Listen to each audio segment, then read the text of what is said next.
I'm Steve Ordower, and welcome to Rhythm of Life. Today on the show, I had the pleasure of speaking with the gentleman of crypto made up of King Bless and Isaiah Jackson, otherwise known as Bitcoin Zay, whose mission is to bridge the gap between cryptocurrency and the community.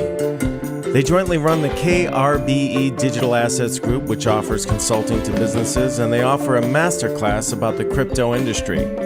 They are both certified Bitcoin professionals, and Bitcoin Zay has most recently come out with the second edition of his book, Bitcoin in Black America. He's also been interviewed by Forbes, Time Magazine, and CNBC. We discussed a wide array of topics, including how Bitcoin can empower those who have been historically disenfranchised by our current system of fiat currency, the role of the Federal Reserve and centralized banking, the importance of peer-to-peer transactions, and the beginning of mass adoption of Bitcoin, as we see the mayors of major cities taking part of their salaries in Bitcoin, as with New York and Miami, as well as some professional athletes accepting part of their salaries in Bitcoin as well.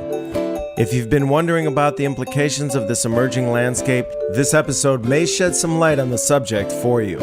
All views of Steve Ordower and his guests on this show are solely their opinions, and you should not treat any of these opinions as specific inducement to make a particular investment or follow a particular strategy. This podcast is for informational purposes only. Pleasure meeting you guys. I feel like I know you because I've been listening to you for months. Boy, you have really broadened my perspective. But I just want to start from the beginning. How you guys, I mean, I know the story, but for our audience, how you two originally got into Bitcoin. I believe Isaiah got into Bitcoin originally, and then how you guys rehooked up, if you could tell that story, and how you went on to start your company. Zay's the OG, so he has to kick it off. Zay, please. Absolutely. So 2013, I heard about Bitcoin from a roommate, and he mentioned the word Bitcoin, and I researched it from there, read the white paper, watched videos from Max Kaiser, saw different articles, including from the Winklevoss twins, who own Gemini now. And then a few years later, I started posting about Bitcoin, and because I posted, that's how King saw that, and then saw that I was into Bitcoin, and we were friends from college, so we already knew each other. Right. Okay. Exactly. So he just basically reached out and was like, "Hey, I've been studying Bitcoin. I see that you're on it. Are you still the same person?" And I was like, "Yeah." That literally is how I went to. Hilarious. That's basically it. And we just went from there because we were close friends in college. But after college, you go your separate ways. But sure, like I always say, Bitcoin brings people together. So this was our first iteration of that, and then we started the show from that point, and then that's where King jumped in and of course started continuing with Bitcoin and cryptocurrency. Before we move on, Isaiah, were you taken with Bitcoin right away? I mean, I've heard you talk about the white paper. Yes. And I've heard you say, once I read the white paper, I was like, whoa. But I mean, didn't you go through a lot of trials and tribulations that tested your resolve in terms of your belief in this brand new technology and a new form of currency? What were some of the ups and downs that you had to go through that you had to say, I still believe in this? So because I was new to investing and I thought that's what Bitcoin was essentially, I could make money off of it. That was my mindset initially. So the first thing I went through was getting in October 2013. I saw the price rise from $200 up to $1,000. I thought I would get rich quick. Didn't really have any clue what was going on. And then, of course, that crashed from there, and it continued down for like 2 years. So I had an opportunity to learn from there. And one of the things that helped was I do have a degree in computer science, so I understood the technological side. I understood what they were trying to achieve, and it made sense to me instantly, simply because from the very beginning, I've always said, if there's ever been anything that can combat the inflation and the crash we had in 2008, 2009, I would go with it. Because after that happened, we were in college. Me and King were in college. We were already broke. We were from broke to broken. Like we already didn't have money, and then you throw in the fact that gas is going up and can't get. I'm only 19, so that's when I first started learning about the financial system. I always said if there was something to combat it, at some point, I would go with it. That's why I think I kind of got it instantly. It's interesting in life when there are these situations that pushes your back up against a wall. It's almost doing you a favor. When you went from broke to broken, you say, I have to do something. I have to pursue something. I have to see seek some other opportunity. And so, King, do you have a technical background? So no, I don't, and that's why this works so well too. So kind of, I'm glad he put that in there. So to give some background to it, like you said, we met in college years ago. Bitcoin Zay had the technical background. But when we graduated, go our separate ways. I ended up going to the military. Long story short, in 2014, I first heard about like Bitcoin, deep web, dark web. I was deployed, went to go look up the information. And then I started seeing all the articles about criminals and dark web and this and that. And I'm on my government computer, I'm deployed. So I instantly put the stop to that. That was in 2014. And literally it was just like, so on and off, I was deployed 2014, 2015, and 2016. That's right. I didn't have any life at home. It wasn't the best thing for my mental, but I was deployed basically on and off for 3 years. So how old were you about? So that's when I was 2014, 2015, 2016. So probably like 25, 26, 27 type of deal. Yep. Right. So I'm deployed. My first deployment, I wanted to look up all this information. I couldn't. I go on my second deployment in 2016. The first deployment was 2014 and 2015. Second deployment was 2016. And as I'm gearing up for that is when I see Bitcoin Zay post or a Facebook message. Like, this is my last time talking about Bitcoin. I'm done. Like, he's like, I'm never telling nobody else. Y'all ain't listening to me. I'm done talking about Bitcoin. It's in 2016. Now, what Zay didn't tell you too is at the time when he's working his regular 9 to 5, he's mining Litecoin and he's getting involved in the space for real. So fast forward back to me, 2016, I saw the bird call he threw out.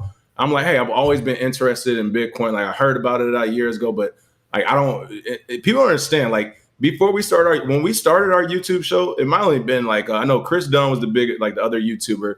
I would say it might have been 4 to 5 YouTubers tops. There wasn't a lot of literature. There wasn't a lot of literature broken down, like how they have Ledger, all these academies now, where it's like, hey, these are layman's terms. It wasn't that. It was right. Either you know the technical side or you don't. So it really helped to have Bitcoin. And if you don't, you're going to get taken. Yeah, you're going to get taken. You're going to get taken. You're going to get robbed. There's so many ways to just get to have it go sideways for sure. Right. So he starts telling me about Bitcoin. I read the white paper. As soon as I read the white paper, I'm hooked. I'm like, boom, this works. I get it. So now you don't have a technical background, but yet when you read the white paper, you understood in a very revelatory fashion that this could really change things. Yes. Was that the impact? Yes. So to be fair, I don't have like a formal training degree in a tech background. However, growing up, I did get accepted to a charter school in elementary. So in 97, 96, I had my first computer in my house. The charter school, it was an inner city program. I grew up in Detroit, Michigan on the east side. Kids who got selected to go to schools, the lottery basically, literally. Like, I had to use my grandfather's address on the west side. They pull my name. I go to the school. Everyone gets a free computer as part of this program. So I knew I know many things computer because I just, like, as a child, I was just on the computer 24. So you have an aptitude that leans in that direction anyway. Very high one too. And I'm a gamer as well. So when it comes to that doesn't surprise me at all. Yeah, I have cousins who build computers and TVs. It's like a family. It's a family of nerds in my family. They all know how to do this stuff. So by nature, I learned. So anyway, but the part of this story in 2016, though, for my job in the military, I was a public affairs officer. I ended up doing that, which is part of my job. We had CEOs coming in left and right, top 100, YPO, Young Presidents Organizations, and we're showing them all things military so they know where their money is going. So these multimillionaires know where their money is going as far as providing tax relief or whatever to military, citizens, whatever. It was during that time I said, hey, when I leave the military, I want to leverage these contacts and I want to start some type of financial hedge fund or something. So I'm looking at having to go to Wall Street, getting this background, all that. So when Zay comes around and he's telling me about Bitcoin, I'm like, hey, we can do that in this market where there isn't these licenses and gray line, barriers and all this other stuff. So essentially we started consulting for people and businesses in 2016, just telling them what moves to make in crypto, essentially, like helping. This was before you formed the KRBE. No, this is when we formed it. So in 2016. Oh, so you formed it. By the time. So the conversation with Zay was, he said what Bitcoin was. I call him. I call you. I call him. I'm on deployment. You still the same guy? Yep. Are you? Yep. All right. Here's the idea. I was thinking about doing a traditional money business or whatever. Hey, I know about crypto, and then we merged it, and from there it was like, hey. Zay's job, he got a tech background. If it gets too technical, he knows the step up to the plate for the business and for the infrastructure. That's kind of my job for the most part. So essentially we started business. We were consulting with people. 2016 was going great. We were doing a lot of consultations to the fact that we both were on the phone about 15 hours, 30 hours a day. So 15 hours per 30 hours total. It was crazy. Like every hour on the phone, every day a news headline will pop up. And were you guys consulting mainly with companies or individuals or combination? So in 2016, it started off mainly as individuals, but in 2017, January 1st, Bitcoin hit $1,000. I mean, when we started in 2016 together, it was under 400. So with that growth, it kind of turned into, here's my friend, here's my friend, here's my friend, here's my friend's business, here's these businesses, here are these businesses. So essentially, we were getting so many phone calls about headlines like, oh my God, the price is going, this is that, the headline says this. And there was nowhere to turn. Again, there was no literature. There was nothing, no YouTubers. And that's why we decided to do the YouTube show. We was like, where's a place where we can talk to all our clients on a daily basis about market updates for 30 minutes? I'm continuing to thank you in my head, by the way, just so you know. I'm thanking both of you in my head constantly while you're talking. Go ahead. So that's how the show started, the partnership started. And then, of course, from there, Bitcoin Zay has been in ATMs. He's down there in Miami now trying to work on the Miami coin. I know. Time Magazine from a YouTube show, New York Times, Fox Business from a YouTube show, CNBC. So, it just goes to show that, we took this serious. When we started the show, we took it serious. We said, no one's doing this. If we start now and we do it the proper way, no one will ever be able to catch up to us and beat us. And we took it serious. So here we are. Well, there's so much misinformation, and that's why I'm was so fascinated by both of you, because I got a very clear indication from listening to your interview with Dr. Boyce Watkins and then continuing to listen to you on your podcast is that you cut through the crap. I mean, it's like I get the real deal, straight and unfiltered from both of you. But a lot of people have no clue what this is at all. So I was wondering if just in a brief way, either maybe Zay would be the person to do this, to just break down the blockchain technology in layman's terms so people can just kind of understand the basics. So whenever it comes to layman terms, I might be your best bet, but go ahead and try. Okay. Because Zay's technical. He's going to give you this.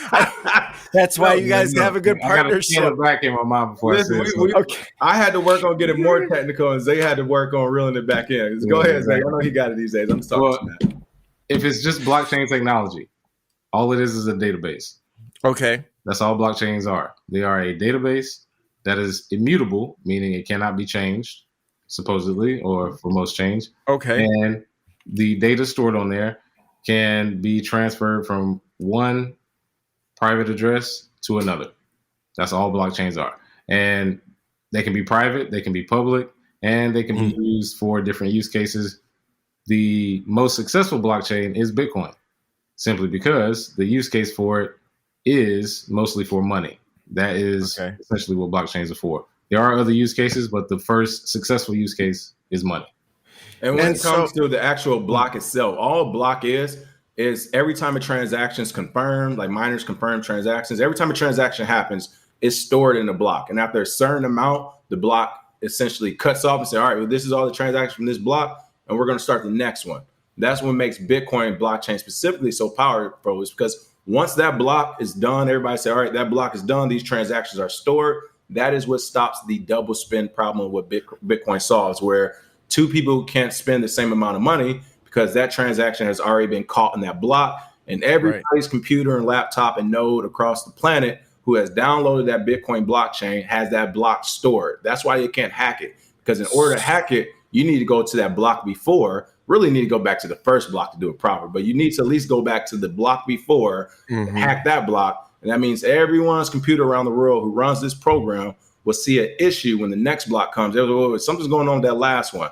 And then your computer or you yourself can decide, are we going to go with this new transaction who's changed the last block? We don't know why. That would be very stupid. Or are we going to ignore this and keep moving forward from the same blockchain that we had? So that's how the actual blocks are formed.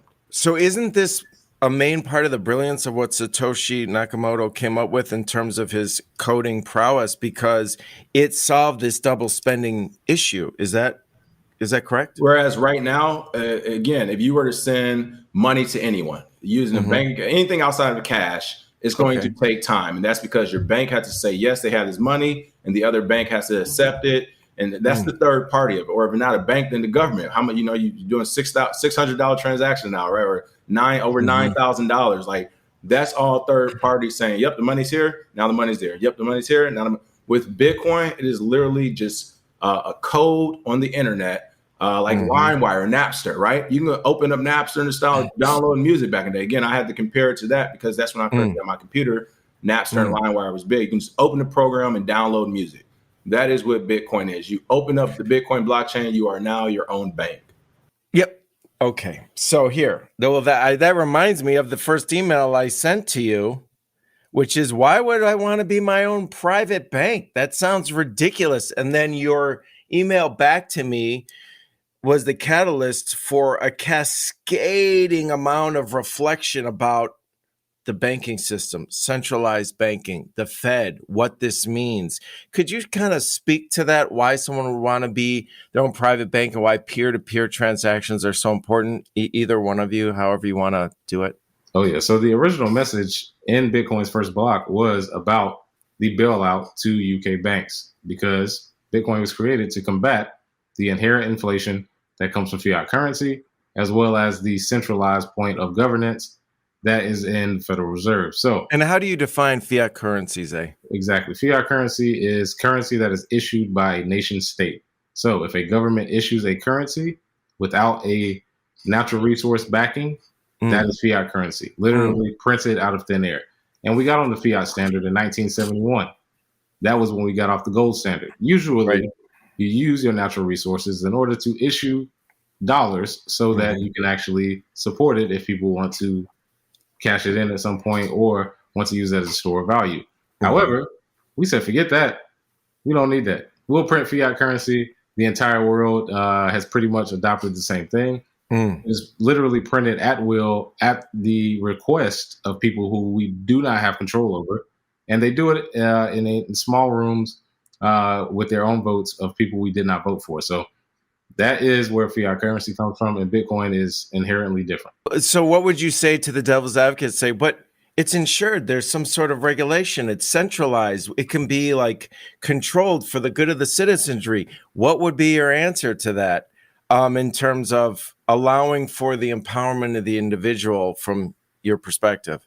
Well, if it can be controlled, it's not really yours. And anytime you put your money in a bank, it's actually not yours at that point. It's theirs.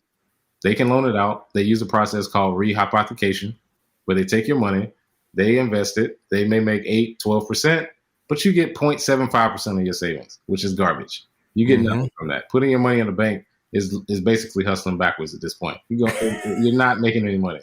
So what banks have decided in order to entice people to keep it there is the security of insurance, like you said, FDIC, which is actually only up to $250,000. At that point, they actually can't even insure you. So richer people move to bigger banks where they may get more insurance. But what makes Bitcoin great is you are your own bank, and all you need is the education in order to do it. And with great power comes great responsibility. So yes, there is that threat there. But when you can control it, those rules do not apply anymore. There's no bank that can just one day start tracking all of your money, or one day tell you this is the limit that you can send. All of this is egregious, and it is not a part of a good money system. Okay, but what if somebody says, King, maybe King, you'd like to answer this. What if I got nothing to hide? What's the big deal? Yeah, well, my thing with that is, again, 2008 showed us, I'm from Detroit, Michigan, like I said, the big three car companies there, Ford, GM, and all that good stuff. This isn't a possible or a maybe. I saw President Obama administration bail out the big three car companies. I saw when they fired and laid off people like my uncles and aunts and people who worked there throughout the years at their 19th year. So they wouldn't have to pay them their 20-year retirement. Instead, they used that same money for golden parachutes, where they could basically quit, resign, or get fired and leave with 30, 40, $50 million. The Obama administration allowed that to happen through taxpayer money. Shortly after, they did the same thing with banks and the housing crisis. Hey, we've been telling you all bad credit ratings or whatever, loan ratings and all this other stuff. Oh, nobody's going to jail on this side of the fence. No one's held responsible, but we are going to use your tax money to bail out the banks. And then last but not least, when you look at protests in general with Bitcoin, Zay's book is about Bitcoin in Black America. There is no better form of protest than owning Bitcoin. And here's the craziest thing about why I think it's also so important. All Bitcoin is a form of value. It's a form of value, and it has everyone up in arms. Why? What is that telling you? And to be honest and to be fair for me, I feel like if you're going to stand up and say, and not by you, by anybody out there who says, hey, I don't want to be responsible for holding my own money. I don't want to be responsible for being my own bank and all that. Then to me, it's like, we should not have the same voting power either. You are openly admitting, I don't even want to be responsible for my own value. I don't want to be responsible for my own money. But yet you think we're on the same level when it comes to other things. I strongly disagree with that. So the bottom line is Bitcoin allows you to have your own value. I know it's working because Hillary Clinton just came out up in arms talking about how Bitcoin basically could be a national security threat. U.S. Treasury already came out and said Bitcoin can undermine U.S. sanctions. And then, of course, the Federal Reserve came out last year and early this year when they were doing all the printing of the money on 60 Minutes and said, yeah, we have the ability just to print money at will. That is not okay, because right now Bitcoin is worth, let's say, $60,000. There will only be 21 million Bitcoin ever by the year 2140. There will only be 21 million Bitcoin. There's already 18 and some change out, 18 million and some change out at a price of 60,000. If tomorrow I said it's not going to be only 21 million Bitcoin, there's going to be 21 billion Bitcoin, what would happen to the price? So how can the United States say, hey, this is how much money we have? Oh, pandemic, we printed billions of dollars. Oh, okay, right after the pandemic, we printing 3.5 trillion. Sorry that gas is $6 now. We don't know how that happened, because you can't keep printing money. So, I mean, you can see I'm passionate about this because, again, for sure, I don't understand. Well, I do understand. That's why we always joke about it, saying it's like more of a game. But you're getting upset because people want to keep their own value to themselves and keep it private. That is a big issue to me. Why is that an issue? We're supposed to be private citizens. Well, you guys, I love your tagline, bridging the gap between cryptocurrency and the community, because there is so not just misinformation, but what you guys are speaking to so powerfully is this whole paradigm on a fundamental level. And it's making people reassess what their government does and what they should and shouldn't be doing in a very substantive way. I mean, just like what you were saying, you know, why do we need this centralized system? And the whole idea of peer-to-peer decentralized finance, DeFi as they call it in the biz, and, you know, these smart contracts that are now happening. And when I started learning about this, I thought right away, this is really intriguing on many levels. But if I'm going to dip my toe in here, I clearly need to get educated, clearly, or else I'm going to get taken, hoodwinked, scammed. I'm going to lose my money. And so I went ahead and took your course, and I learned a ton. You know, you got to get the lay of the land first, and security is an issue. Could you speak about just the security issues that people need, like a couple things that people need to keep in mind in terms of that? Yeah, I would definitely say, so like you said, this is the Wild West, and the power of our class and reason why we stand by it. And the one complaint we had was we're pretty sure a guy screen recorded and got a refund because he took it in 12 hours and then wanted a refund. We like, bro, there's no way you learned everything there is to learn taking this class one time overnight straight. But regardless, this pay for what you use. I mean, it's pay. Exactly. It's good. We weren't sure. Yeah, we was like, it's all right, bro. We happy you got always one. It's always one. yeah. But right. So I say all that because the point we made to him, one of the things he said, he was like, hey, you can find all this online, which wasn't true, because when it comes to the collateralized loans, like now they're starting to pop up, those videos. Like there's only like 4 or 5 of those videos are decent out right now. So that wasn't true. But I say all that to say, one of the things we told him was like, hey, if you think you can find all this and learn online, which you can, and do it on your own, and it will save, and like you'll make more or save more than $2,000 the cost of the class, and have at it. We say that because we did it. We actually tried it. Like I just lost, I mentioned it in the masterclass, I just lost some money this year on a new protocol in the DeFi space, trying to test things out. Something that had a 900,000% ROI. Now, granted, they do, it was a brand new protocol. So they do go down. I knew it was super risky, but I had to do it. I had to do it for the culture. It was actually working. I just stayed in there way too long. I got super greedy. My friends went in there for 2 hours, and they left, and they was like, bro, I just got 50, 60% in 2 hours. I'm done. I was like, nah, I want 1,000% today. You gotta maintain the discipline, no doubt about it. Definitely do. But no, I say all that because whether it comes to rug pulls or specifically when it comes to hacks, we've been hacked. This is stuff I read in masterclass, and we talk about this in our groups because it's like, this isn't the maybe. Like, we've been through this. We know what's going to happen when it goes through it. And we know the steps that you need to take to protect yourself. So talking about cybersecurity, the first and the best thing you can do, for one, you're right. Before you even start in crypto, you have to learn the basics of cybersecurity. And I do have a free Medium article out that basically says everything you need to do in crypto. But our cybersecurity expert told us to layer up, essentially.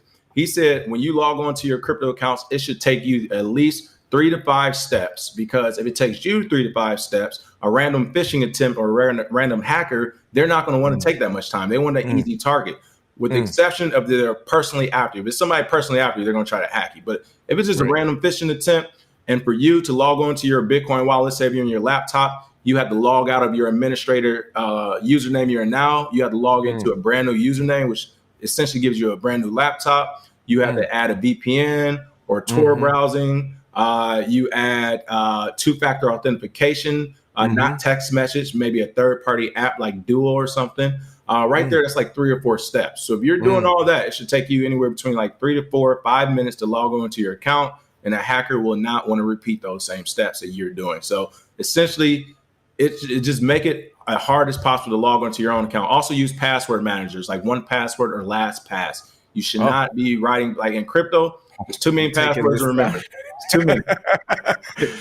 No, that's great. That's really, really great. I wanted to just take one step back before we go on to the government and their current system. Most people don't know, if you guys could speak to this a little bit, that the Federal Reserve, the Banking Act of 1913, most people don't know that the bank that prints our money is a privately held bank. There's nothing federal about the Federal Reserve. Can you comment on that and share your opinions? Yeah, it's a private bank owned by different families who have a lot of money, to the point where they're not ever going to be in Forbes. They have more money than Forbes can even count. So you're not going to see this. They own a bank. This bank distributes money. They print it. They give it to, in America, we have 12 different Federal Reserve banks that are located around America. Then they take that money, they disseminate it to commercial banks. And banks decide who they want to give loans to for either schools, business, or whatever, personal loans. That's how our money system works. The determination of how that money is distributed is based on something called the cancel-on effect, where basically the people closest to the money get the most benefit, because those people who get the money first, they can actually invest it. They can actually get things that they need. By the time it trickles down to us in the form of loans or in the form of banking, we usually get the debt, which is why most people who are middle class and lower, a lot of times your money is worth less by the time it gets to you, so to say. So print money, the inflation rate, by the time you actually make more money, the inflation rate is high enough where it doesn't matter. Your purchasing power is still the same. That is why you see things like in the Black community, our median income is the same since 65. It hasn't gone up much. People make more money, but because by the time it got to us, inflation had hit, purchasing power means nothing. The income rate didn't mean anything. And that is what the Federal Reserve basically is as far as the trickle-down effect. And that's why it doesn't work. Because there's a centralized power that determines it. We don't have any say-so over who does it. Nobody. We don't know who votes on it. We don't even know the people that do the accounting. They've never audited the Fed. So all of that is pretty much against self-sovereignty and how money should work. Totally. King, did you have something? Yeah, I wanted to piggyback on that also. For those listening, I would definitely encourage everyone to read The Creature from Jekyll Island. Of course, I went through some of that in the masterclass. That it's a long read, but it explains in depth 2 main things. A, how the Federal Reserve, a private company that for whatever reason our federal government uses for money, how they were formed. And by the way, they were formed by I think 5 or 6 different people, only 2 of which were American citizens. It was like the JP Morgan, at the time, the CEO, JP Morgan was involved. There was a United States senator who had ties with, I forgot which foreign, what's one of those, like not the Rothsteins, but one of those other.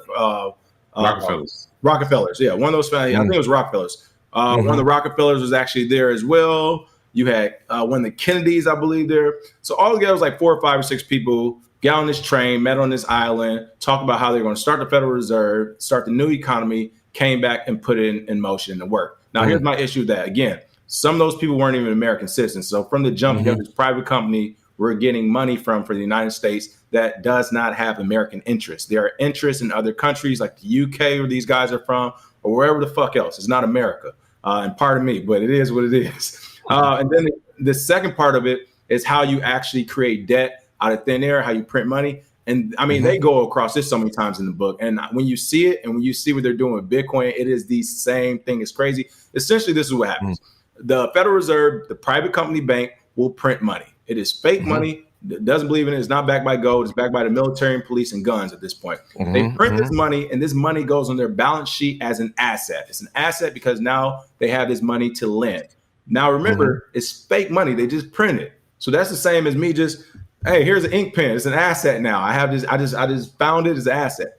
So you have this asset. Then they start loaning that money out. They start doing derivatives. They start buying real things with that money. They start buying houses or whatever.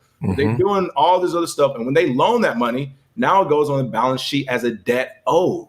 So on the same balance sheet, they don't even switch it. It's the exact same balance sheet. They print money and they say, like this $3.5 trillion you're talking about printing, this is the way the balance sheet will look. And this is what people don't understand about the traditional monetary system, which is why it's like, before you even start talking Bitcoin, if you don't even understand this, you're going to be lost.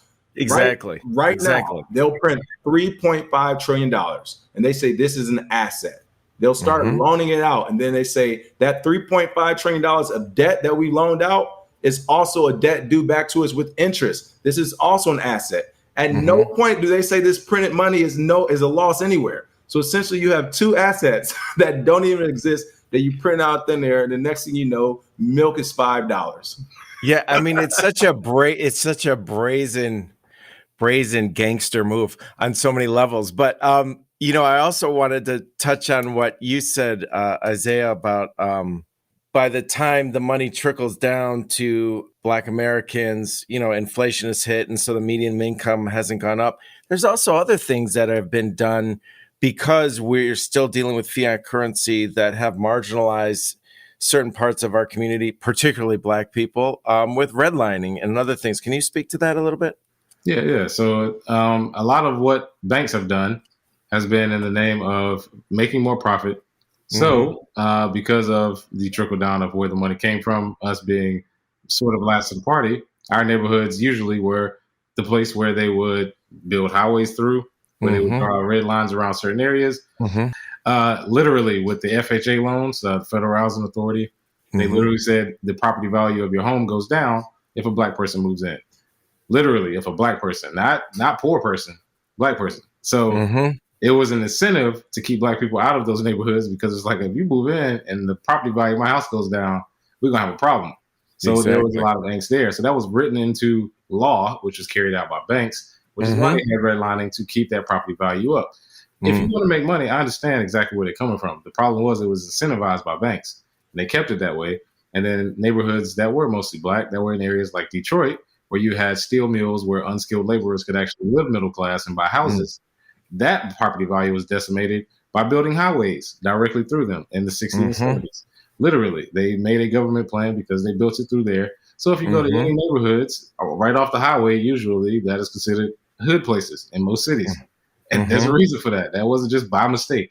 Exactly. And because nobody wants to live near a highway, nobody wants to live near nuclear plants, nobody wants to live near trucking stops, and all of those things just so happen to be in most of the Black neighborhoods.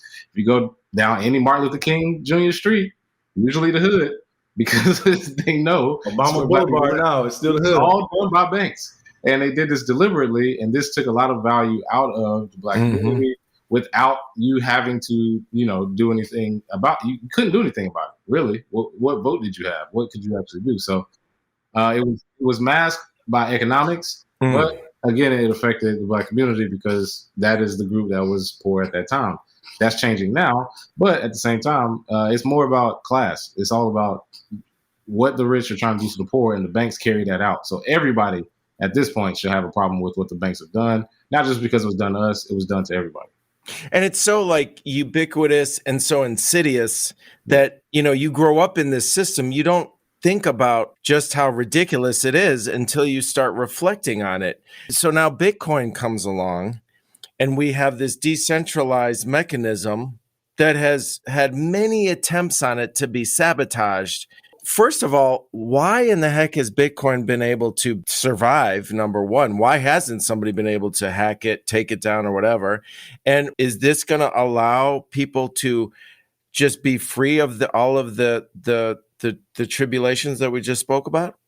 I would say it's not going to free us from tribulations because, as we're already seeing, like, people are sheep. And again, I understand why. Like, I'm not saying that like necessarily as a negative comment. It's a fact.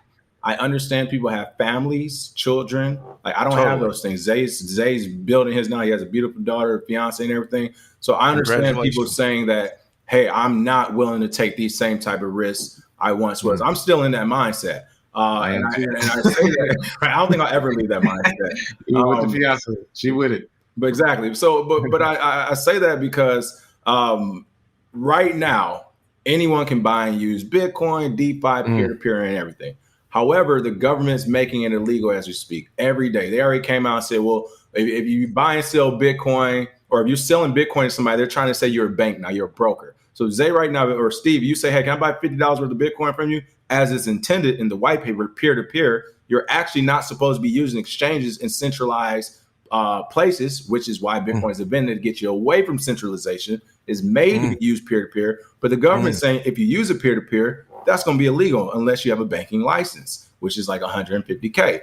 They're also, so it's a ton of stuff. I mean, that's just one of many, but they're just making things illegal left from DeFi. Oh, this is illegal. This is illegal. You can't do that. You can't do this. Or every time you swap crypto, it's a taxable event. Do you know how many times people swap different projects per day? And they're trying to say every single one of those. And how is this different? My wife and I were talking about this, and she's got a degree in finance, and that's what she does for a living. She said, well, how is this different than just going to an exchange place for exchange and exchanging dollars for, the currency in Mexico? Why would that be taxed? This is just another form of currency, and it seems to make no sense. And you guys are constantly talking about all the ridiculous ways in which the government is trying to control this. I remember when I first started listening to both of you, and the government of Turkey said, well, there's a war on Bitcoin or war on crypto or whatever. And you guys are like, you already lost the war. The war's already been won. What are you talking about? Because the strength of the code is so strong. I mean, obviously, there's Bitcoin, and some would argue that Ethereum is a pretty substantive type of project or what have you. And then there's everybody else. But in your mind, both of your minds would probably be Bitcoin and everything else. But I mean, why has Bitcoin been able to survive? I mean, why haven't these sabotage attempts worked? Well, so that's the thing people understand. First of all, Bitcoin is being challenged and tested every day. Why? Because if you can hack that blockchain and get to that original wallet, it is worth millions of dollars, hundreds of millions of dollars. Billions. So Bitcoin has been and will always be under attack 24/7, which shows its strength. Because 24/7, someone is trying to hack that bad boy. Okay. But again, what drew me to Bitcoin, what it sounded like drew Zay to Bitcoin, when I read the white paper, I instantly understood it. I was like, this makes sense. If the code is right, which is open source, so you can also check it on GitHub and everything, it's right. The code's right. Like, to me, it just works. It's the same way as, to me, it was as simple as, why am I using calculators? You know, one day you might not have your calculator. Like, yeah, right. We got phones now. You're right. We won't. We got a phone. We don't need a calculator. Exactly. But it's like, we have a supercomputer in our hands. The technology works. So I'm not going to spend my time arguing with someone when we use the tech. Well, we send money to people in different countries within minutes. Like, so for me, the technology works, the code works. They have the smartest people on the planet working on the code. So it doesn't leave a lot of room for all these naysayers and everybody else who just hate the project, like the government and regulators. You can hate all you want. You got any developers? Oh, okay, well, all right, this is what we're doing. Exactly. And it's so interesting how right now there was a remarkable breakthrough, supposedly, that the SEC, the wonderful SEC, who I'm sure you guys love so much, that approved the use of a futures ETF regarding crypto, which could you kind of poke holes in just how ridiculous that is on every level? A derivative. Yeah, we don't. Yeah, a derivative on a derivative doesn't impress me. We got from $0 to 60,000 per asset. We got from nothing to a legal tender in a country without it. It doesn't matter. And plus, you can manipulate it. It's kind of like the tail wagging a dog whenever you talk about the ability to have futures, because you can basically be speculative on something and use your purchasing power to try and manipulate price, just like they did with gold earlier. So actually, it's not a bad thing per se, but it's not something I'm excited for. If it happens, it happens, but you don't need it. So far, they're doing their same dirty tricks as just explaining how they had the asset and debt. That's the same thing with this, right? By creating Bitcoin ETFs and all of this stuff, you are essentially creating derivatives in the market. So people get lost in the sauce and they're no longer thinking about buying Bitcoin. Because here's the power of Bitcoin. Once you buy it and actually use it, you're like, oh shit, this really works. Like this really works. No. Buy this ETF derivative. You get exposure to it. This piece of paper. But you're not going to be using that bad boy. You're going to be using this Fed coin. So I think derivatives is a two-part play. One is for them to make more money. They say, oh, you think I think this is a $1 billion trillion market? No, this is a quadrillion dollar market once we get finished with it, with these derivatives. And then the second thing is to get mostly retail investors off of buying Bitcoin. They do not want retail to buy Bitcoin, point blank, period. They never have. Like we were essentially told this from a very close source from the SEC that they just don't want retail investors involved, period, ever. Because that's too much legitimacy, or not, they can't control the space. Too much freedom. It's freedom. If retail investors push the Bitcoin, as the Treasury said, they can't sanction people anymore. And here's the deal with sanctions.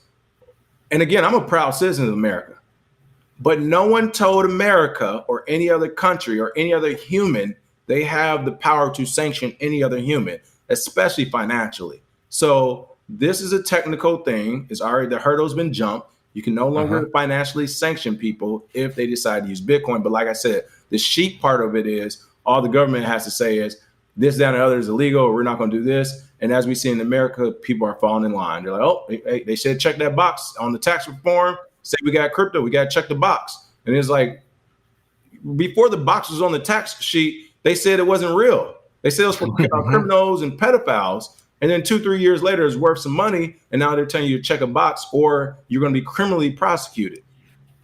Kind of crazy to me. Kind of crazy. It is. I sit in jail next to a rapist and pedophile for not checking the box for having a crypto savings when just 2-3 years ago it wasn't real. You want to tax it. But as I already explained, Bitcoin Zay and I have suffered, I would say, easily 50 to 60K of losses. None of that's being recovered.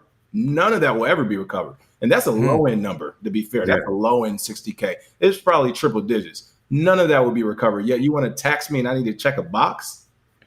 You know, I was thinking as you get both of you were talking about, so say the government doesn't like an activist and deems them as a threat or a terrorist.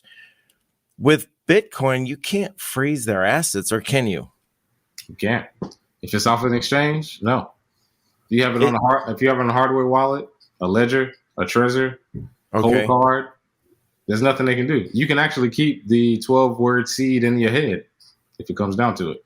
So just for our audience, the exchange is where people buy and sell the crypto. That's where you buy and sell it, yes. And then it's a good idea to take it off the exchange and put it on cold storage, meaning not connected to the internet, on one of these devices like a Ledger or a Trezor.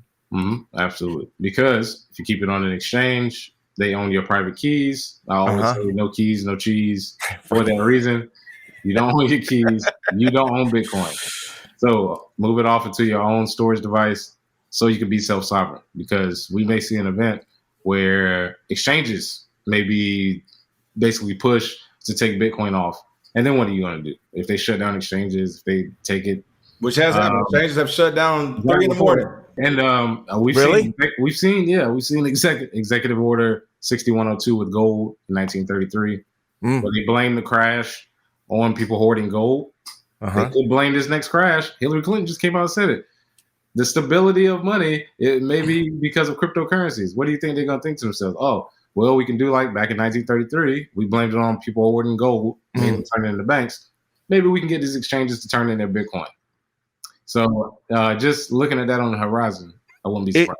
Yeah. Oh, totally. It's so interesting to listen to people like Jamie Dimon, who has vilified crypto, but yet I believe, has a subsidiary of JP Morgan Chase that's now dealing directly in crypto type of currency and creating their own coins. And now we have governments trying to create their own coins. It seems like they're doing everything in their power because they recognize that this is coming. This is not going away. Please correct me if I'm wrong. And they're trying to trying to do whatever they can and create whatever mechanisms they can to retain as much control as they can, like these future ETFs that kind of have people say, no, go look over here. Oh, we're going to take care of you. No, go look over here. No, don't buy this directly. And then I listen to you guys and I get the real deal. And then I listen to what Jamie Dimon says. Either it's straight up ignorance, or it's just a willing misrepresentation of what's going on. Do you know what I'm saying? I think it's both. One thing you have to remember, and I always tell people this, I saw it in the military. I understand this. I did PR.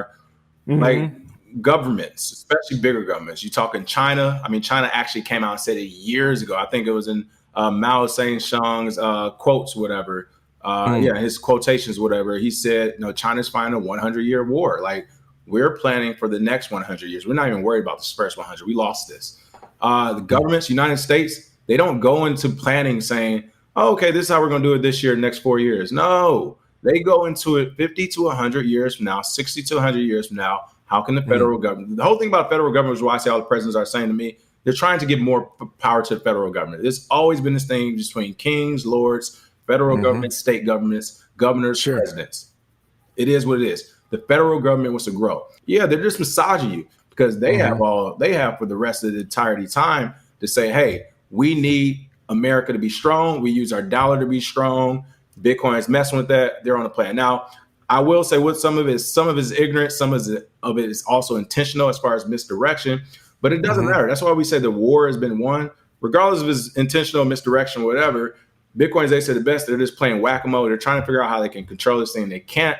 And the reason why is because overwhelming majority of people in power, not just in government, but in many positions. Look at the prison system, mayor, governor, like all these people, especially in the United States specifically, we're so used to having this capitalistic mindset of dog eat dog. There has to be a winner, there has to be a loser, there has to be a good, there has to be a bad. They're not understanding. With Bitcoin and cryptocurrency, everyone can actually win. There doesn't have to be, we have to prosecute this group, we had to go against, no. If they were to actually embrace this everywhere and just understand that, yeah, you know what, we won't be able to control currency or the financial market across the globe moving forward. So as humans and as a country, what else can we do to adapt? That, to me, that's all it is. It's just a pivot. What other ways can we exert control? We don't just say, well, we can't do it with the dollar. Let's cancel Bitcoin or fight Bitcoin. It's like, that's a fight we're going to lose, and we're going to spend a lot of taxpayer money trying to win that fight that we're going to lose. So at this point, I think everybody just needs to come to the table, understand, hey, we can work together and get this through. Like, no one wants a pedophile or a criminal or a rapist to be roaming, or a terrorist to be roaming around free using Bitcoin and cryptocurrency as a way to maneuver. No one wants that. But we also don't want financial exclusion either. We don't want a barrier to entry to the financial market for anyone either. But I mean, everything you're saying, King, is just like what the mainstream media is doing, is flipping what you're saying on its head and vilifying the people who are standing for this,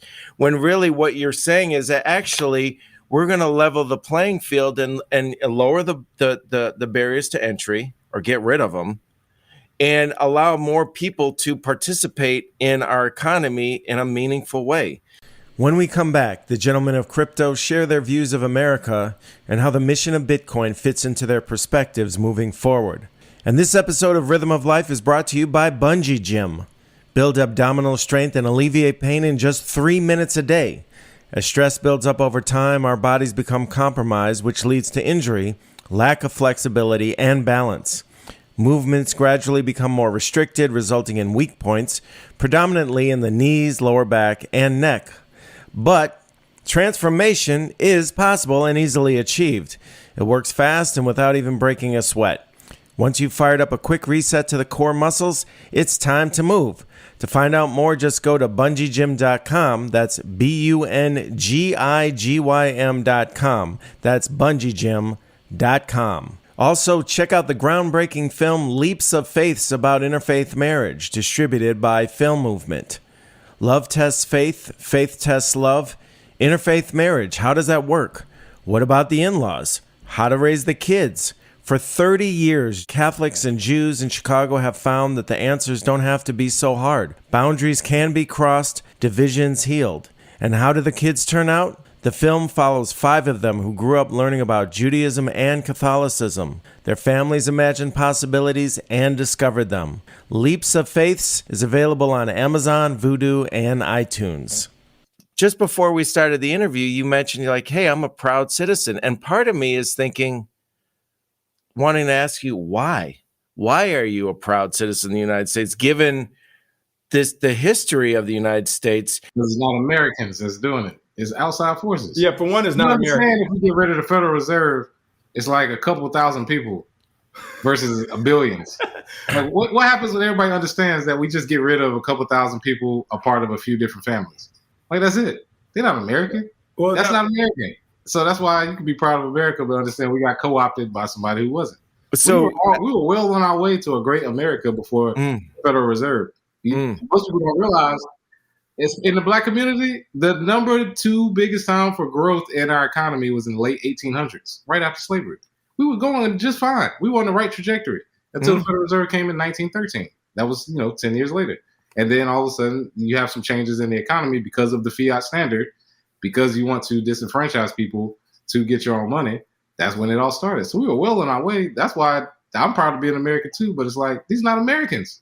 We're being controlled by people not American. So that's what I'm saying. Like, this is not America. They're being co-opted by people who are their bosses or people that they listen to. Well, as long as we're on the subject, could I just get a little bit from both of you as to like what do you like about the concept of America specifically? Right. And really quick, I want to add also, I do get where their country's coming from. And as far as retail investors getting crypto, and we were trying to figure out why and all this.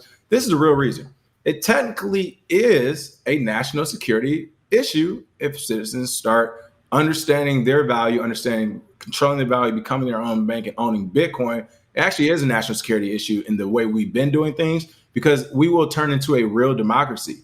Once people have their own money and value. We can't do that. We can't have that, because then the will of the people is actually going to happen. Exactly. And we're actually seeing that now. This whole going back to work thing, isn't that the big news? No one wants to go back to work. Imagine if people were their own banks. Forget going back to work. I'm going to start my own business. I'm going to do things my way in totality. That is a national security concern to the people in charge. And the second thing is why I'm still a proud American, proud citizen. To me, I keep it very simple. It's as simple as this.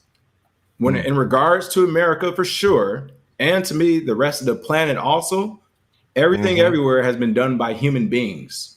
So I've never had that. I remember when I moved from Detroit. Grew up in Detroit. The city was like 99% black in the 90s when I grew up. I moved to North Carolina. I don't know the numbers, maybe like 10 to 20% black people. So the culture shift was totally different. And I say that because in Detroit, I grew up around black mayors, politicians, police officers, bad guys, good guys, everything. I saw it all as far as black people. In North Carolina, there was this whole cultural thing where, well, maybe blacks are treated like this, or you can't talk like this, or people treat, it's all this Southern treatment that's different. I say all that to say, I grew up as an American citizen in this country, and also understanding that people took this country over from other people, just like they've done every other body of land on the planet. Whoever's in charge, whoever takes it, owns it. So I'm a proud American citizen, because if I want to do anything in this country, I can do it, whether it's with the law and against the law, because whoever's in charge gets to determine the law. So even if I'm breaking the law up until the 9th inning and then I take control, it's not breaking the law anymore, because I'll just switch them. So essentially what I'm saying is, yeah, there's not another human that I feel like, I won't say another, I got like my list of like 10 people I would say these are great men, but I haven't seen a lot of great men. I would say I value them as a human over me. So I'm going to start listening to everything they say, especially when I was born with an old contract from slavery that I never agreed to or signed on, speaking of the Constitution and stuff. So essentially, when it comes to America or the rest of the planet, wherever I go, if I want it, I'm getting it. Or you get your people and your capital and your resources, and you do the best you can do. But I feel like the teams I surround myself with, the people I surround myself with, are very intellectual individuals who want the best for this country, and that's who decides it. I mean, it's that simple. That's who decides. We just saw it three or four different times. Granted, it was still within the constraints of how we do elections, as far as, but we did see cultural shifts. There was Bush Jr., then there was Obama. Those were huge cultural shifts. Then Trump, now Biden and Kamala, huge cultural shifts. still within the framework of how we do the elections. But let's not get it twisted. America is a very young country. We're 240 years old or something. Super young. Super young. So you're not going to tell me, a new system isn't going to tell me how I should go about with leadership or taking control. Like, no, Genghis Khan took over half the world by taking it. The United States, we took the United States by saying F you to the UK. So that's what this is about. And yeah, I stand strong in that. Now, granted, you don't have to do all the violent stuff these days. You can take things through economic means. You can take things through political means, through speeches and everything. But it's still available to whoever wants it, gets to take it. Isaiah, did you want to comment? Yeah, well, the people in power, to me, don't represent America. And my people built America. My people are actually natives. And the way that we migrated through America, we actually helped build it. So why would I want to go anywhere else? And then on top of that, the long-standing history that has come about for most Black Americans, to me, has shown our resiliency. So it hasn't really affected me as far as being able to be happy to be from here. So yeah, I'm happy to be American. And then on top of that, I've traveled internationally and I see how other places are. And most people, they hate America till you travel and you realize, oh shit, this is actually better than most places. Yeah, these two oceans that protect us is pretty nice, aren't they? Yeah, you take a lot of things for granted. Yeah, food, the ease of use for a lot of things, things that I'm used to. Again, like I said, I'm not, saying this is the greatest ever. There's nothing wrong with it. Of course we have problems, but that's also why we point out problems. Because when you care about a place, just like you care about family, you want to make it better. Because if we're going to be the best, nothing is more American to me than Bitcoin. This is why I'm so adamant about us getting into it. If we talk about real freedom, what are we talking about? So that's what this was supposedly founded on. And this is what we should work towards, even though the founder fathers might have been off a little bit because they were talking about freedom for people that look like them. But when we're talking about freedom, we can actually improve what they were talking about with what we're doing now. Yeah, because currency is at the heart of the way society functions. You can talk till you're blue in the face about new policy proposals, but really, who's ever controlling the money is really controlling what's going on. And fundamentally, I'm glad Zay said it, and that's what it's really about too.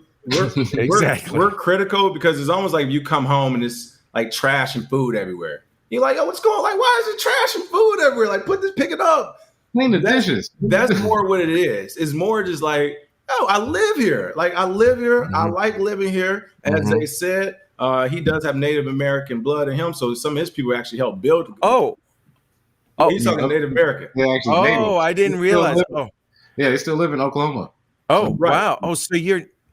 Wow. And so, yeah, so I get what he's saying. He's like, no, I feel like I got a right to this. I'm the same way. I feel like, hey, I didn't come here on my own, people. Listen, I didn't start my own problem. All right, I'm a monster. You shouldn't have had me pop up in this place. I didn't start this, but no, seriously, we talk like that because it's like we do understand. Again, everyone can win. We understand, and not even speaking of the whole entire planet. Talking about America, we are in a very unique time right now with technology. Yes. We can make America so that I think personally 75% can be winning. We can turn this into a very wealthy country to the extent over half the country is wealthy. And if anything, when you say, well, who are going to be the poor people? The immigrants. That's how they're going to earn their citizenship. There are so many ways to actually do this the proper way. It's like, but we're not doing it. So that's all we are. When we're critical, we're just critical. It's just like, yo, clean. This is a beautiful home. This home is beautiful. We got these two big oceans protecting us. We already beat up on our neighbors, so they're not going to never try nothing. This is a beautiful home. Can we at least just clean it up and keep it clean? And as they mentioned, the issue is some of the people in charge, they're not actually from America. So they don't care about everybody winning or keeping everyone happy. No, they have an estate in the UK somewhere. They have an estate in France. They have an estate or businesses in China and Japan. They don't care. So it's just America. Just a little straightening. Yeah, what's that, Zay? America is a registered company in Delaware. There it is. So this is just my favorite company in the world. I love it. Why would I not try to support it? We're all shareholders with our social security numbers, whether we want to or not. So why would I not try to improve our product? I wanted to ask you guys also about, Bitcoin's has a finite supply of 21 million coins. America's printing dollars like there's no tomorrow. So obviously the value of the dollar is going to continue to decrease and the value of Bitcoin is most likely it looks like all signs are positive that it's going to continue to increase. Can fiat currency and crypto and Bitcoin specifically coexist, in a healthy manner? But what happens when the dollar just continues to decrease in value to the point of, will we even talk about Bitcoin in terms of what the value is in terms of dollars? I don't think our kids will. Really? Grandkids. I think it'll be either mostly a Satoshi standard or bits at that point. Okay. Just basically nominal units that people use in the digital space. Okay. Because everything is going digital. And I think the way we view checks, people writing a check, or the way we view old types of laws, basically just look at that. I think banks will be a relic. I think our kids will laugh and say, you used to have to go in there, stand in line, fill out a piece of paper to get your own money. And then there was limits on it. And then you had to ask somebody to give them. They're going to laugh at us. And I think that, yes, we will have a different standard for money. It will take some time because, again, this is sort of the fourth turn. This is the change in how empires work. And a lot of times when that change happens, it seems off or seems weird, but we're going to a digital world. This is what it is. And we just got to get used to it. King, did you have something to say about that? No, I think you hit on here. I'm the same. I think, probably our grandchildren. I don't think the dollar. So two things. It's never going to go all the way away because, again, that will be a national security concern. They won't let that happen. I think we will, like paper currency, it probably will be a thing in the past, I hope, because it is a relic. Like you use a plastic card to go to a machine. Exactly. To get paper out. Whereas LA, they're not even accepting the paper no more. They don't accept cash at a lot of places in LA. So it's already really? Oh yeah. At least half the places don't accept cash, period. If you're carrying cash from LA, you will be stuck washing the dishes somewhere. The only thing left is tacos. That's the only thing you buy. Tacos. Yeah, like mom and pops, you can still use cash. But I think that we're going to switch to like a Fed coin. There'll be like a Federal Reserve coin in conjunction with the United States, and then they'll have a play to essentially, as people start turning in their money, every time you go to the bank and everything, you'll no longer receive cash back. They'll do it to where turning your cash days, turning cash. We're giving out this U.S. Fed coin, which is the equivalent of $5 equals one U.S. Fed coin or something. By that time, that'll probably be the dilution. And we're already kind of seeing that with the city coins, New York City coin, Miami coin. Like, right. That's what that's about. Like, it's slowly happening. Again, they're just trying to figure out the best way to work it. The only issue I really see is no matter what coins they come up with, everyone keeps looking at Bitcoin in the market as this is what it is. Like, this is going to be the market for the next until 2140 when the last Bitcoin's mined. When in reality, just in the last 18 months, 2 years, we saw NFTs in DeFi rise for the first time, full sweeps. So we don't even know. Like, let's say in 2022, 2023, they do have their Fed coin up and running. Cash is no longer a thing. This and that. We don't know what Bitcoin, what type of upgrade will be there. We don't know what type of new project will be on the scene. So that's the thing where it's like people still understand. This is only 13 years old, and the technology is superior. Right. It's superior at 13 years old. It's amazing. And you mentioned the city coins, and now the mayor of New York and Miami are taking their salaries or part of their salaries in Bitcoin. Zay, aren't you consulting with Miami about their coin? Could you talk a little bit about that? Yeah, so I'll be doing a project lead for Miami Coin and Bitcoin in Miami with Mayor Suarez. Coming up with a plan now to basically flood the city with both, trying to make it the Bitcoin capital of the world. The first few steps that have come out, Mayor Suarez will be taking his entire income for this year in Bitcoin. The second thing is every citizen of Miami will be able to earn Bitcoin yield using the digital wallet, using Stacks, which is the protocol, so they can earn Bitcoin yield just for supporting the city. And if you think of it as a tiered, layered thing, basically what we're doing is save in Bitcoin, invest Stacks as far as liquidity pool, and then spend Miami Coin. And that's basically a way to improve on what Bitcoin has already created. It's basically DeFi on Bitcoin, decentralized finance, being able to transact with businesses who accept it. You can give incentives to save it, all of that good stuff. So, and Miami is primed for it. They already have the infrastructure in place and a mayor that wants it to happen. Interesting. Well, it's incredible. But, a lot of people that kind of are, outside thinkers, they'll say, well, Bitcoin can't do what Ethereum does. And there's these other coins that can do a lot more. I mean, what do you say to that in terms of the prowess of Bitcoin? Yeah, Bitcoin's goal is to be money, peer-to-peer global money. Okay. There's no industry bigger than money. Yeah. So whatever goal that they have is smaller than money. So even if they achieve their goal, if Bitcoin achieves its goal, it's still bigger than whatever they have going on. So there's no way that the value that they have can be more than money, because that is, outside of communication, the only way that humans interact, either through communication or through transactions. We created the internet already, and Bitcoin is the second iteration of that as far as value. Anything else that's created, they have projects that are tech projects that include a cryptocurrency. Because the thing with Bitcoin, I always ask is, any project, can it be built on Bitcoin? For one, usually yes. For two, the project that they built doesn't need a cryptocurrency. Most of the time, no. So what they're using is a speculative cryptocurrency in order to give the people who use it the ability to increase their fiat value, so to say, or price, I should say, but it doesn't increase the value. That's why people say, hey, Ethereum has more developers, Ethereum has more whatever, validators is more whatever they think. The problem is their goal is not to be money, because if it was, it would be a terrible form of money. They already had a fork after a hack. They got hacked for $150 million. Could you explain what a fork is? I was just going to ask you about that. What is a fork? Because when you guys first used that term, I thought you were saying something else.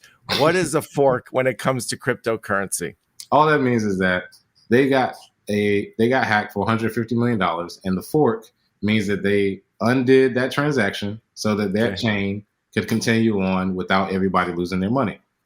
By everybody, I mean their DAO, which is a decentralized autonomous organization. It's a group of people. They raise money in cryptocurrency. Okay. That's what started Ethereum.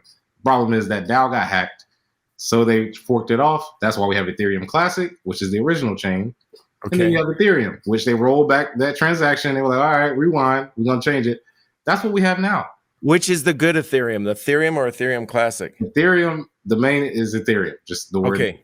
The problem is, again, like we said before, even their protocol, proof of stake, that gives power to people that have the money to buy a stake, 32 Ethereum to be a validator, in order to make decisions. So would you rather have proof of work where you have to prove your mining capacity, where you actually have to work in order to get that reward, or who has the most money? That's what we have now. That's all the Federal Reserve is a bunch of validators, proof of stake. So it's not the best form of money, but it is a way, it's very popular for people to use for other things. NFTs, decentralized apps. And even that is being challenged now because NFTs, gas fees looking a little crazy, buddy. Yeah, the gas fees. And then also layer 2 protocols are supposed to save that. But there's other protocols that have better layer 1 technology. So they have competition. Other platforms have a lot of different use cases, but none of them are trying to be money. Money is the most important asset in the world. That is. Gotcha. And so if Bitcoin is trying to take over $800 trillion market and Ethereum's goal is to be at most 20 trillion, what is, you know what I mean? What is, and really quick, just wanted to piggyback on the fork. So the fork is the same as a fork in the road. Fork in the road. You go left or you go right. Going back to that blockchain example, when I said the blocks, how they're validated, that's what forms a block. And if one was wrong, essentially, that's how you could fork it. If that wrong when everybody agreed with it, i.e., when Bitcoin Cash was formed. Bitcoin Cash cloned the Bitcoin blockchain. They literally just cloned the Bitcoin blockchain, used the same code, and then added a few different things and said, this is the new Bitcoin. We're going this way. It's called Bitcoin Cash. That's essentially a fork. That's a hard fork. And a hard fork is a hard fork because it wasn't consensus. Everyone didn't agree on it. So you got some people going this way, and you got some people going that way. Which is kind of rare, right? With Bitcoin, right? Yeah. Well, it's never happened.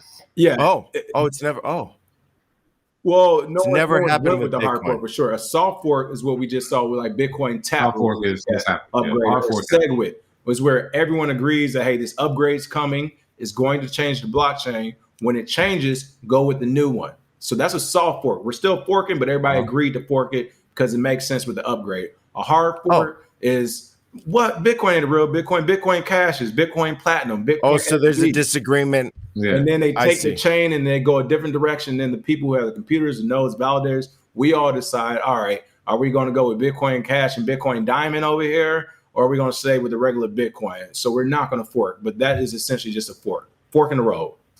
Wow, that's incredible. And, you know, when both of you are talking, it made me realize something else that is really critical here is that particularly with Miami coin. New York City, I think, is coming out with a coin now, right? And their mayors are taking some of their salaries in cryptocurrency, and we see people talking out of both sides of their mouths, like Jamie Dimon, on a regular basis. I mean, you guys really give people the perspective to really interpret the media landscape right now in a really powerful and fundamental way. So I'm wondering, like, how would you explain it to a layman in terms of where are we with mass adoption? Are we still very much in the early stages? And some professional athletes are now taking their salaries in crypto. And we saw the big crypto.com during the World Series commercial. I was like, what? Well, they sponsor UFC now. And then, of course, Staples Center gets renamed crypto.com on Christmas Day. Exactly. And then we see, and I'm thinking immediately I see, oh, Matt Damon's on the commercial. I like him. I've heard him talk about things. He seems to be a decent guy, pretty intelligent guy. And then you guys broke down and totally shattered that because the company that came up was really another company that did all types of malfeasance. But where are we with mass adoption if we could kind of put it in some context for our listeners? I think we're getting close. We're not there. I think say 13% maybe. I think that's really 1% per year. They say 2% on it. I don't think they have correct numbers. I say 10 to 15. Okay, yeah. All right. I would say they say 2% only because they probably can't identify wallets in other countries. But there's plenty of international people I know that have a lot of Bitcoin or a lot of different cryptocurrencies, and it's not registering on different exchanges that they get their metrics from.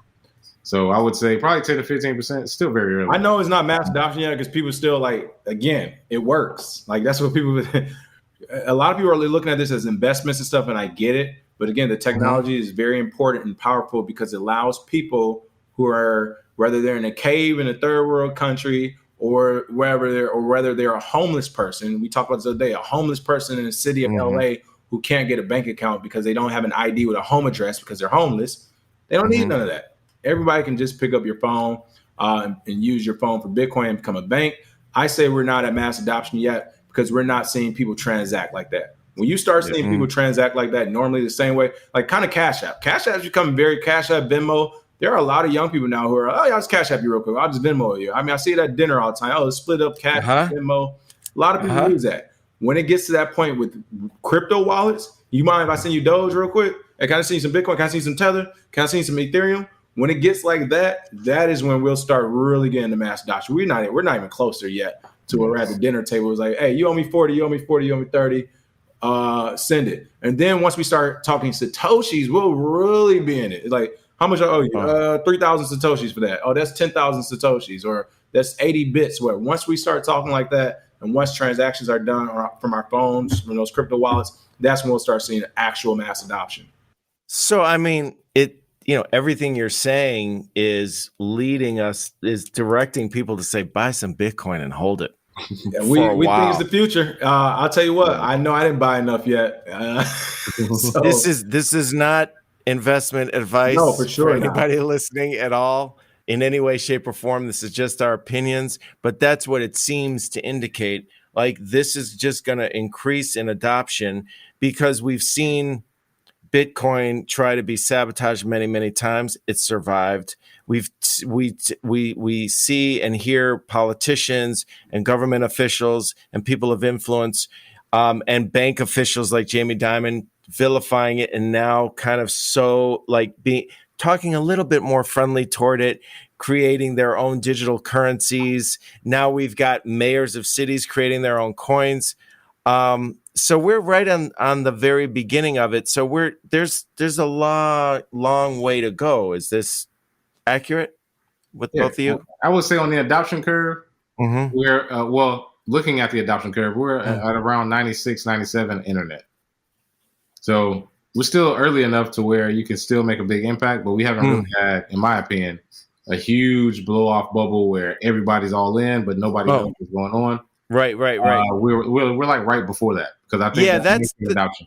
That was my thinking too. Because like you see, like say I heard you were on I think Zay, you were on Anthony Pompliano's podcast not too long ago, which was really interesting, and he had on Kevin O'Leary, I think, from Shark Tank, and you guys have had plenty, especially you, King, have had plenty of things to say about him. Oh yeah, Mr. Wonderful. But Mr. Wonderful. But he was not a fan of crypto, and now he is, and he spoke pretty candidly on the Palm podcast. It was really interesting to hear you, Zay, talk on the podcast, and I think Anthony Pompliano manages a tremendous amount of money for a lot of institutional investors, and they're holding, more and more of these people in these positions where they're managing a lot of money. Scaramucci as well.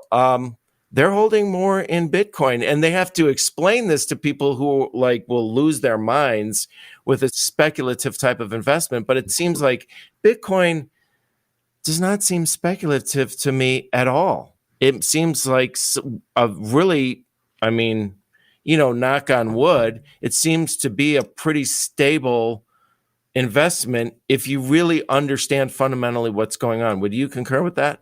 Yeah, I would say it's more speculative because people aren't educated. It is what it is. Okay. And that's because, and I say that because, again, when I read the white paper and I fully understood what Bitcoin and cryptocurrency was, it was a 2-second, all right, I'm in. Really? I didn't go. Yeah, I didn't go all the way in only because I didn't know, again, what we're looking at right now, when the mainstream will start to realize it too. One of the, I won't say worst things, but one of the cautionary things. I mean, if you're the first person to the party or the first person through the door, we know you face the most danger. Or you just at the party, you at a club all by yourself. It's 9:30. I heard people get here around 11:30. So right now it's like 10 p.m. for us. We still got an hour and a half. You analogize a lot of situations to being at the club, I noticed. So you're giving us some insight into Well, to be fair, that's how I started investing in crypto. I say I'm not going out anymore. I'm not going to restaurants and out partying. I'm going to use that money for crypto. Right, exactly. But seriously, I think it's still early. Like Bitcoin Zay said. And I think the speculative part of it is just people not understanding the traditional system or the technology. Because for me, it's like when you read the white paper, if you look at the code, what else is there to talk about? It works. So it's no speculation to me because it works. The speculation is the price point. And that's because people are saying, well, I want to make money today, or I don't want to make money today, or this works today, or this doesn't work. Instead of just being like, yo, the project works. This brings me to what's that, Isaiah? I just said TikTok next block. Exactly. Doesn't matter what people put a price on it. It still works. This is why you guys play such a pivotal role. So could you explain for our audience a little bit about you started KRBE? Could you talk about that, your masterclass and your digital assets group, specifically the name and what the objective and how you are educating the public about this? Yeah, so I got to give Bitcoin Zay the hand clap for Digital Assets Group. I was like, should we name it KRBE Cryptocurrency, whatever? KRBE is just knowing, reach, and believing in the elite, knowing you can become an elitist in society. We don't stray away from that. We're like, yeah, you should want to become one of the top people in society. Why not? Work hard. So that's what that's about. But the digital assets, Bitcoin Zay saw the writing on the wall years ago. I mean, I remember 2016, we were trying to figure out names and stuff. And I'm like, well, why don't we just say Bitcoin and cryptocurrency? So people, he's just like, no, digital assets is where it's at. That encompasses the entire landscape of everything we're doing. And I didn't understand it then. Come up with that, but that's another story. Yeah, and he was right. So digital assets is the name because we do talk about all digital assets, NFTs, Bitcoin, all different types of altcoins. And then again, that goes back to the masterclass. The KRBE Digital Assets Masterclass is a 12-hour, 14-module masterclass where for the most part, we're super proud of this. Right now, we covered just about everything in the space. Now, granted, there's new things popping up every day, but we kept it broad as possible. This is how you become rich overnight. This is how you learn all things crypto. This is how you learn about NFTs, how you learn how to invoice people from your own Bitcoin Pay servers, how you learn to swap, how you learn to get off exchanges and do everything within your own wallet, cybersecurity, how to do your own research. We talk about everything. And then the newest thing, which one of the crown jewels we ended on was the DeFi thing with the yield farming and collateralized loans, which is huge because as we show people, we coined a term called CFCLs, credit-free collateralized loans.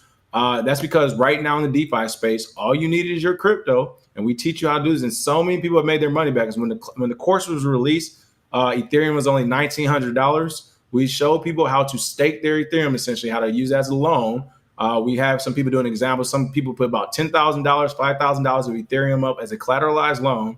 They took 80% of the cash against it. And with that cash, they were able to either buy more Ethereum and keep looping that until their total value of loan ratio decreased to the point they couldn't take any more out, or they actually took that money out and went to go pay off debt. Or some guys I know bought more miners where they started mining.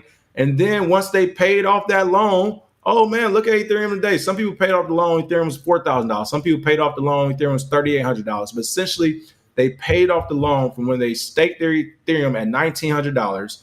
They paid off, and they have all their Ethereum in higher value amounts still left over. Essentially, you just got free money. So you start talking about doing that with a house, saying, hey, I'm going to collateralize $400,000 of Bitcoin for a house, and then you pay that off. In 30 years, you get your Bitcoin back. That is huge. Right now, there is a new company. I saw Mike Novogratz is actually working with a company as of yesterday where they're trying to create DeFi credit scores. It is probably going to happen, but right now is not there. No one's doing it, and you, with no credit, can give yourself a loan. So we teach you all those different things in the masterclass so people know that they can literally become their own bank and do business as a bank as well if they want. It's amazing with just the idea. It's hard for people to wrap their minds around this, is that you can buy something and then you can make money on it without selling it. Yeah. Which is essentially what you're saying. Yielding, collateralized loans, and staking. These are terms that, we need to. How would you define staking, like, quickly? Staking, you just essentially, it's a more aggressive savings account, and the reason why is yeah, and I say that because staking, any crypto, let's just say Bitcoin, even though you really can't say Bitcoin like that, but whatever cryptocurrency you can think of, the more people who actually hold that cryptocurrency makes that project more valuable. And by staking it, they can actually make it valuable by a twofold. It's like, there's people holding this project's token. They're not planning on selling it, which is why I stake. Some stakes, you can stake something, essentially put it in an account, and you can take it out when you want. Other stakes say, no, you have to keep it here for 30 days, 60 days, a year. Okay, so you don't have access to it. Some. For a little bit. Some are 24/7, so it just depends. The ones that you don't have access to, they usually have higher ROI, so maybe you don't have access for 30 days, but 12%. The ones you do have access to, it might only go up to like 8%. But regardless, when you stake, not only do you provide strength to that project to let people know that people are holding these coins, but you also provide liquidity. Different protocols, if you're staking on them, they'll use that money you stake to provide liquidity to other people trying to do transactions. So that's why you're getting rewarded for actually keeping your money in that project. Incredible. I mean, that's just a tough concept for people to understand on every level, that you can, again, just taking a step back, that you can buy an asset or whatever, Bitcoin, and then you can actually make money on it without selling it. And it's a store of value. And a lot of people are referring to it as digital gold. I don't think that really encompasses it. How would you guys speak about it in terms of how Bitcoin will play out in terms of its role in the space, in the cryptocurrency space, and our economy in general? So as far as digital gold, as far as how it'll play out, for the most part, I think we're right on the Lindy curve. We're at the store value. The medium of exchange era will come probably in the next 10 to 12 years. Because we'll have enough liquidity where the volatility will not be a problem. So you'll have less volatility. It'll be more of an ability to spend, and also businesses as well as customers will be incentivized to use Bitcoin for purchasing power, because that purchasing power will increase as you hold Bitcoin. It is essentially the hardest money.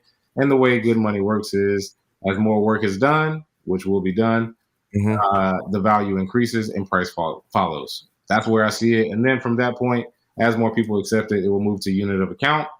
That's in the next 20 years, where basically businesses, accountants, anybody will basically be able to transact or look at the blockchain and look at how they account for businesses in Satoshis. Is there? You see why I was quiet, Steve? A smart man knows when to be quiet. All right. Well, I know you also, for our listeners that don't know about Zay, is that he was a teacher and he comes from a family of teachers, right? Absolutely. Yep. Lecture has started. Anyway, did Zay have to go? I don't know. I'm texting him now. He might have got disconnected. He's in hotel to hotel right now in Miami, but just in case we lost him, all good. Okay. You guys have been so great. I really, really appreciate your time. This has been extremely informative. What else should our audience know? What other thoughts should we leave them with about Bitcoin and cryptocurrency in general and what you guys are up to? So I would say it's not a sprint. It's not a sprint. Everyone, I want to say everyone, many people enter this market hearing of the high return saying, I want to get rich quick. That is the fastest way to lose it.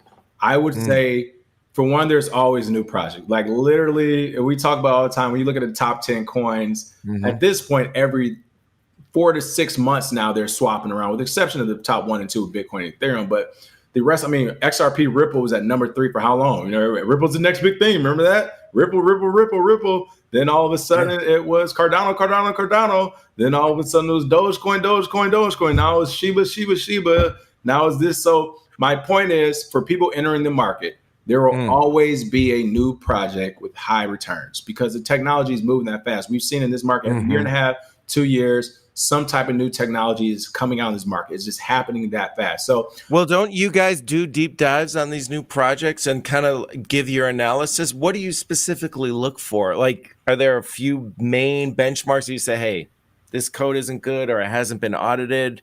For sure. So definitely look at the code. But we know a lot of people don't have a technical background. So let's say you don't have a technical background. Right. First thing I would say, look at the website, look at the team. Who are these people on the team? Look at their LinkedIns. I will say be careful, and this is the part of the market where it's scary and crazy. Some of these criminal organizations and scammers have become so sophisticated, they literally have real fake offices you can call, physical addresses, names on the thing. They've been there for 3 months, and it's all fake. It's all a big hoax to do an ICO to get everybody's money. So you still have to be careful when you do these deep dives, but I would say look at the team. Are they notable? Are they public? Have they had any other projects in the past, not necessarily in crypto, but any project success? If they haven't ever had a project success, and it's like, why would they all of a sudden have a $30 million project that they'll succeed from? So definitely look at the team. I would say look at the Telegram channels, Bitcoin Forum, the Reddits, the YouTubes, the Twitters, to get a community perspective from it. What is the community saying about them? And then also, if they have an underlying product, I say try to only really look at projects with products already out, because and this is the scam of it. A lot of these projects is why 99% of them are BS. They're just doing an altcoin project to sell other altcoins for Bitcoin to buy more Bitcoin. That is literally the goal of some of these projects. So ask yourself, can this be done without Bitcoin? And if it's yes, then understand this project is probably going to be more of a money grab than a long-term deal for some of them. And then you have to kind of decide strategically, why are you in this project? Is it to make more fiat US dollars to pay bills, whatever, or is it to make more fiat to buy more Bitcoin? Because those are two different trading strategies. But all in all, like I said, the biggest thing is just to take your time, move slow. We read all the time. You have to read and research 24/7. Start buying Bitcoin. Dollar cost average into Bitcoin. If you're broke, $5 a week. You can go on Cash App. You can buy up to $1 a bit, or as low as $1 of Bitcoin on Cash App. I would say start building up your Bitcoin portfolio. And then as you learn more, then you can say, okay, I got a discretionary income of $100 here, $1,000 here. Then you can go play around those other coins and learn about those projects. But I would seriously say stick with Bitcoin and grow from there. I get it. It might look like you're missing out on the big swings, but trust me, you're probably not. As of now, there's no altcoin that has gained more value than Bitcoin in 3-year time span. So no altcoin has outpaced Bitcoin. That's why we keep saying Bitcoin. You can't go wrong there. It's the other coins, it's the casino that at times will they pop? Yes, they'll pump. And that's the time to sell it. But oftentimes Bitcoin outpaces them. So work on Bitcoin. And sometimes you can't even sell these coins, right? Yes, and sometimes they're liquid. Squid Games with this 63,000% a week or two ago, but nobody could sell out of it. So it's one of those things where if there's no liquidity, then it doesn't matter how much you get back off of the project. So getting back to your course, that's why it's so critical to understand what money is on a fundamental level, what DeFi, the strength of Bitcoin, getting your perspective right before you dip your toe in this landscape, because it's treacherous as all get out. You got to understand so many things, including security and your strategy going in. Like, what are you actually trying to do? So your class is really designed extremely well to get you to be in the proper mindset to pursue your goals in a beneficial and productive manner. At least that's what I see. And I'm assuming that was the impetus to put this all together. Yeah. And you know what? And I'll say this about the class too. So Bitcoin Pay Server, we use that. Essentially, you can make invoices through Bitcoin. So if you wanted, somebody says, send me an invoice, I can just text them or email them or print one out, a Bitcoin invoice. I learned how to do that because I needed to send someone an invoice for the masterclass. They wanted to pay for it in Bitcoin. I didn't want them to send it straight to the wallet so I can have a record of it. We wanted to do we could do a record, of course. They send it straight to the wallet, but we just wanted to do an invoice. Bitcoin Zay covered the invoices in our masterclass. I actually opened up his video and watched it like 4 or 5 times as I was going through the process of creating the invoice. Our own masterclass video I was using to use. Right. That's what I'm saying. So my point is, and that's why I swear by it and I love the masterclass. Majority of people who took the class, who are like looking to invest or take Bitcoin serious, most of them have told us after like about a month and a half, they're like, like after doing the class and jumping into the market, like I made my money back, I'm good. Most people seem to be happy. So all our class is really doing, again, I won't say all, it's just educating you about all things crypto all at one time. Again, it's 12 hours. I would suggest taking it more than once. Myself, I've taken Zay's portions more than once because some of the stuff he knew about that I didn't know about. But again, it just makes things easier in my point of view because you can get all this information right now, or you can go out there and learn it on your own. And again, for my perspective, us learning on our own has been very costly, not only time, but money. And this is the reason why that was literally the reason why we created a class. We were already talking about like doing like mini tutorials and stuff, which we've done in the past. We've had tutorial groups, but essentially we just kept getting the same questions about the same different things. And we were like, let's just put it all in one format to make it easier. Yeah. So because you'd be like repeating yourself over and over again. Like, no, it's not that. You've got to strip away all of this crap that people have in their perspective, all this stuff that's in the way of, and then you got to cut through that and like, hey, why don't we just take my course? It'll be a lot easier. And to be fair, and again, to some is all relative, but it's actually priced very good as far as the knowledge we put in there. And then also when you start looking at like New York City mayor saying he wants to put, a curriculum in schools now, like this is happening. This is where we hope our course goes to banks and schools as well. But it's just one of those things like we look before we did it. Same with our YouTube. Before we started the YouTube, the first thing we did was look to see if anybody else was out there doing it because we didn't actually want to do it. Zay didn't even want to go on. He felt he didn't know enough yet. I was like, bro, you know way more than what do you think? Yeah. Yes. But it was one of those things where like people weren't doing it. So it has to be done. Someone has to do it. The same with the masterclass. We were looking for other masterclasses to promote, to say, hey, go here to learn everything. There's not one out there. There is not a masterclass out there that says, hey, do you know how the monetary system got started on the planet from cowrie shells all the way to this is how you do a collateralized loan with no credit? There's no one going from top to bottom like that. So we are super proud of it. Yeah, and I'm glad just for our audience, the Gentlemen of Crypto come on every day. Around 10-ish. Around 10-ish. 7 a.m. Pacific, 10 a.m. Eastern.